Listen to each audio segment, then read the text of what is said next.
Peggy 16.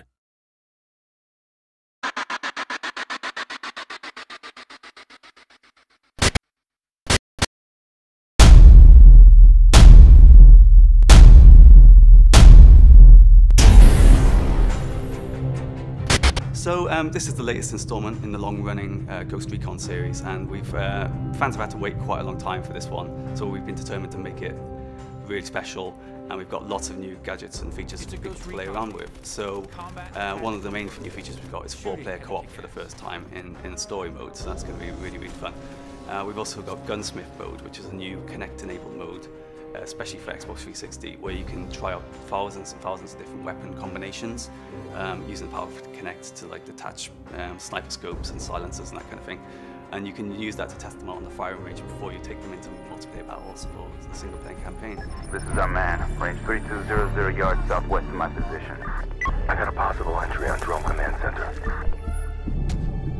30K in position. Pepper, you're cleared hot. Take him down. We've also got a really, really good multiplayer mode this time as well. It's developed by Redstorm, and it's not really a run and gun affair. It's more about cooperation, strategy, and building a picture of the battlefield using stuff like intel, drones, special kind of sensor grenades. So I think it's really going to be quite different from anything we played before, but still very true to the Ghost Recon series.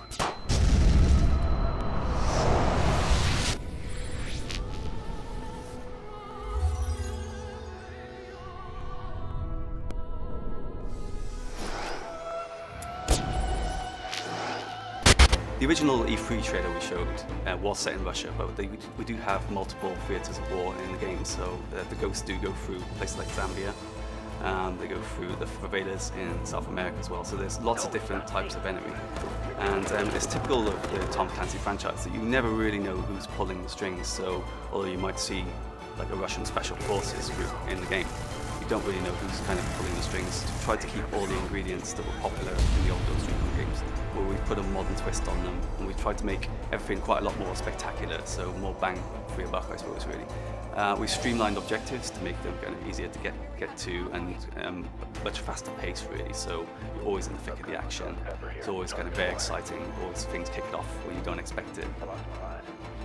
Actually, I think we're more focused on the team than ever before, really, which is kind of a really big deal for Ghost Recon. So you can play the campaign single player, but I really recommend playing it in 4-player because one of the really, really cool new features involves the augmented reality.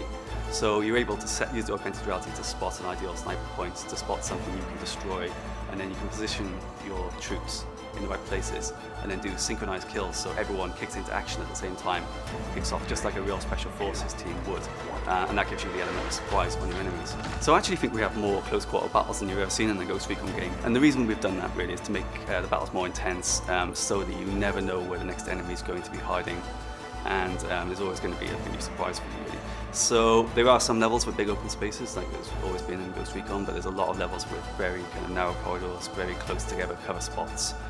We have a system where you can run between cover spots using markers, which is really cool, very easy to use. And we also have stuff like stealth kills as well. So if you're using your optical camouflage, you can sneak up behind someone and assassinate them. And it's always really great. You know, you can always hear people like screaming and shouting when they're playing that multiplayer. Slide them up.